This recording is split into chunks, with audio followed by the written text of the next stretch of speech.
What's up, y'all? Welcome to the Adrenaline Show. All right, check this out. I got this story for y'all.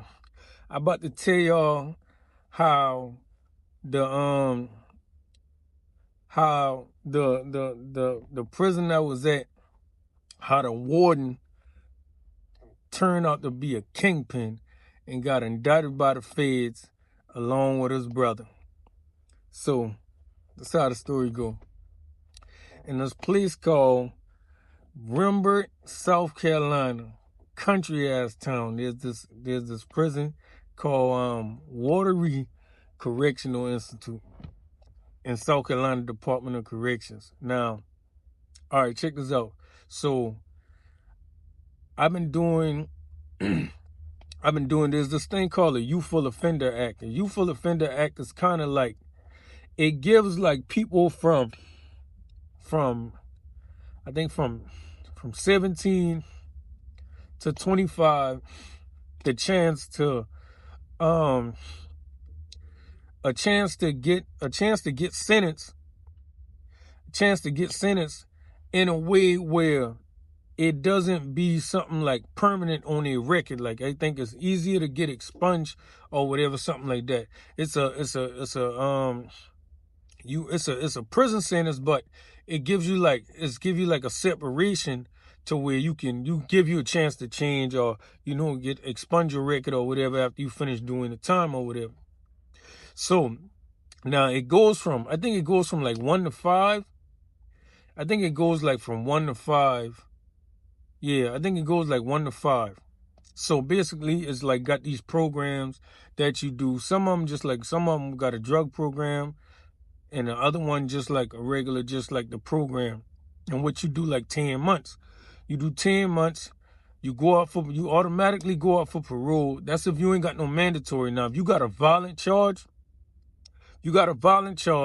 then you gonna do like the mandatory Youthful Offender Act, which is 4 years and 8 months. You can do the whole thing. You can't go out for parole. And most people that got those is like, they got like a bunch of armed robbery charge, or some people even call it manslaughter, and got it breaking down the way they get to still go under the Youthful Offender Act.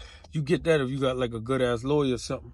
So anyway, so I had drug charges and stuff, pistol charges. So I ended up doing I'm getting the Youthful Offender Act, which is 10 months. You do the 10 months, you automatically go home on parole. If you got an address to parole out to, go on parole. You mess up again, you got to come back, do another 10 months. You do that over and over and over again.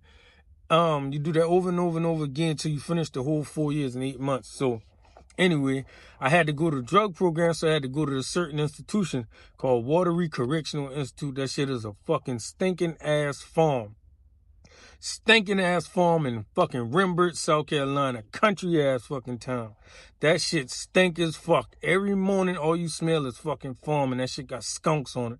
I'm from the city. Like, I'm from South Carolina, but I'm from the city of Charleston. So that's why I talk the way I talk. So anyway, that shit stink as fuck. You got big ass skunks walking around that shit. I ain't never seen a skunk a day in my life. I ain't never smelled a fucking skunk spray, but that's the shit that go on. But anyway, so I'm on the farm or whatever. Now, I'm there for the first time. These fucking people are fucking asshole. Black people from out the fucking country that just treat people like fucking, it's like a boot camp type shit. So these people fucking they just fuck with you. They don't let you just do your time. They do shit to piss you off. And I ain't been going for that shit. So I've been in that motherfucking cutting up, disrespecting them people, fucking. And one thing they do, they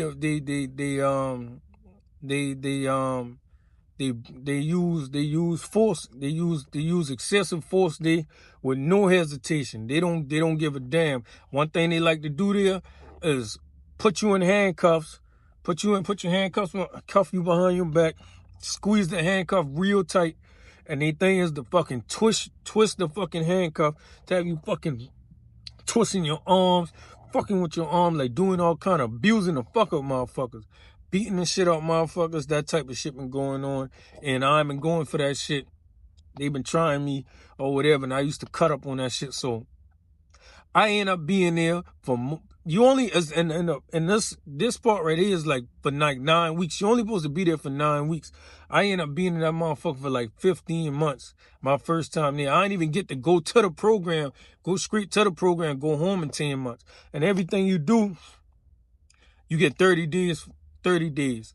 Like say, disrespecting a staff member, cursing out somebody, that's 30 days. You curse them out again, that's 60 days. So every time I do so, it didn't get to the point I didn't give up on getting out that motherfucker. So I'm just bucking in that bitch, cutting up. So now there's this warden. This motherfucker look like Tukey fucking Williams. Big bald head motherfucker, look just like Tukey Williams. So boom. Now, there's a street time yard. There's a street time yard, which is up the hill there at the top. And there's us in the youthful offender program. We at the bottom. Now, every now and then he'll come down there. You see what I'm saying? Every now and then he'll come down there. So, a part of, he got like an office there. He got an office there. It's like when you first come to our unit, you gotta come through the gate. And you go through the front door. There's a lobby, and the lobby got these offices going around in it like in a horseshoe. Different offices. We got civilian workers. You got nurses. You got counselors, mental health counselors. You got case workers. All this stuff right there.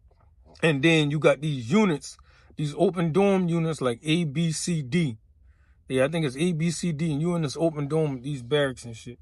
So anyway, so when you get in trouble in that motherfucker, like I said, they'll cuff your ass up, throw your ass out there in the lobby, let you lay out there on the floor. So this shit, man, it's like a boot camp, like I said. So you gotta do a lot of physical exercises and shit like that as a part of the program and a part of a punishment.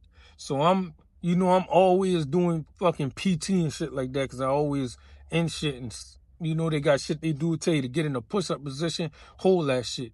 You got to do a bunch of push-ups for this and that if you get in some shit or whatever. So now, like I said, I done cutting up in this shit, so I'm known. And after a while of you being like, after a while you getting in disciplinary trouble, you become known with everybody around you. You become familiar with everybody, and that's kind of be like your relationship with them through all the trouble you getting into. So that was me.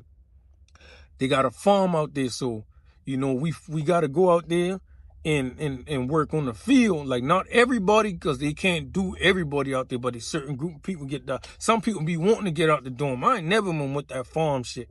So once they done figure out like this motherfucker don't want to go outside and work on that farm, so they send me out there as a punishment instead of letting me stay in the dorm, because they always getting this shit in the dorm, so they send me out in the field. But I don't want to do that fucking shit, working in that field ain't no farm, bro. I'm from the city, bro. I ain't with that shit.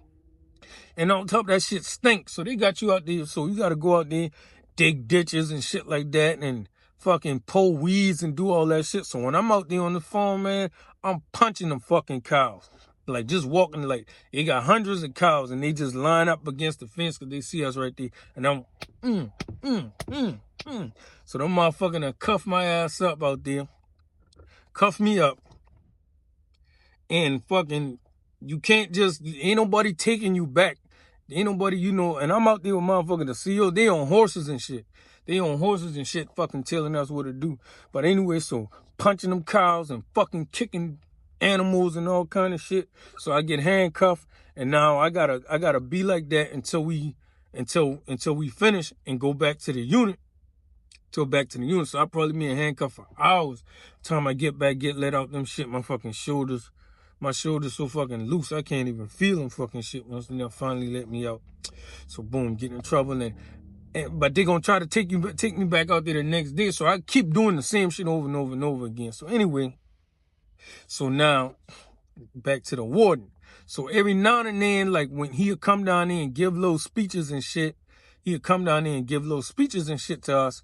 Like, man, just little speeches and shit, man. Just it's a part of his fucking acting or whatever, pretending to be a fucking warden over a prison, over the youthful offenders and all type of shit. So, and another thing, that motherfucker was a Mason. That's another thing. That's why I learned about the Masonic organization from being in South Carolina Department of Corrections. So boom. So now